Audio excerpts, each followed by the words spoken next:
again. This is Alister McGrath, and I'm a theologian at Oxford University in England, and I'm reflecting with you on some aspects of the Christian way of making sense of ourselves and our world.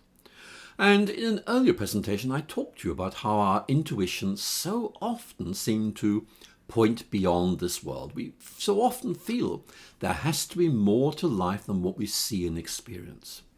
And for Christian thinkers, you see, this sense of dissatisfaction or longing both originates from God and leads to God. Let me explain what I mean by that.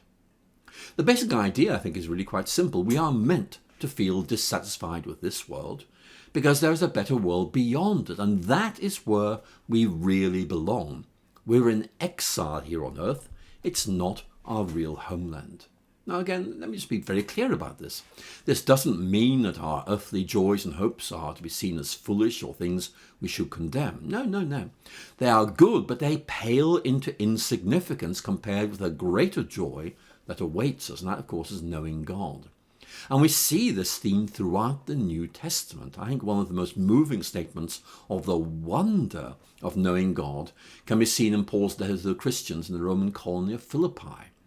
Because after listing all his achievements, Paul comments that they all seem really rather trivial compared with the unsurpassable richness of knowing God. Let me tell you about a writer called Anselm of Canterbury. He is a very well-known 11th century thinker, and he once wrote these words, which I think you'll find very interesting. They take the form of a prayer to God. Perfect what you have begun, and grant me what you have made me long for. Again, perfect what you have begun, and grant me what you have made me long for. Do you see what Anselm's getting at here? He's in effect expressing the basic idea that in some way our longings and desires come from God and can only be fulfilled by God. Our sense of emptiness is not accidental. It's not a kind of spurious and pointless irritation. It's actually a fundamental clue to our origin, our purpose, and our destiny. In other words, our desires actually tell us a lot about who we are and what we are meant to be. Now, Jesus made a very similar point in one of his parables. You may know the parable of the pearl of great price in Matthew chapter 13.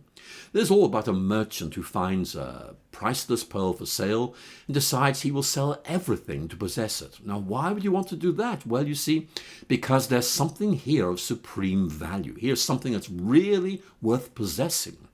And he realizes that everything else he possesses really does seem to be of little value in comparison. Now here's the point.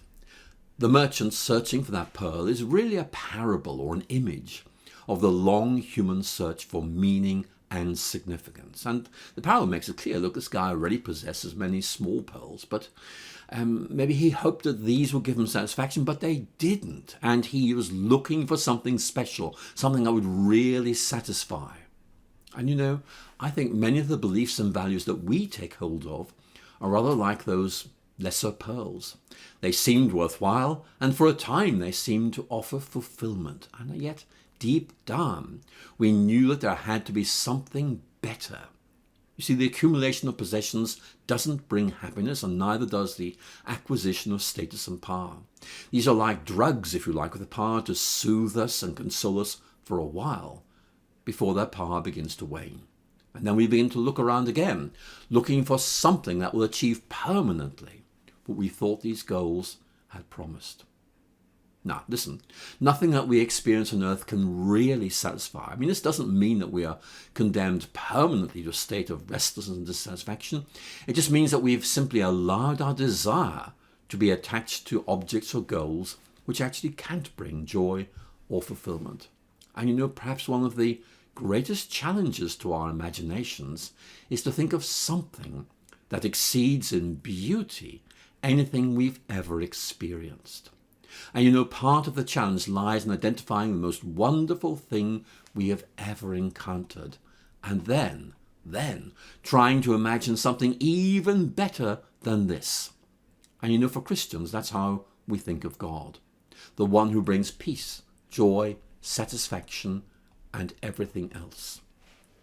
Now, this idea of God as our heart's desire has a rich history of use in Christianity. And as I've been reflecting on this idea with you, some of you may want to ask a question. Isn't this really about inventing God to make ourselves happy? Isn't God really some kind of wish fulfillment? Well, I think that's a really good idea. Good question. And I once used to think that myself. So, in the next presentation, we're going to reflect on that question in more detail. Thank you very much for listening. I look forward to seeing you again very soon.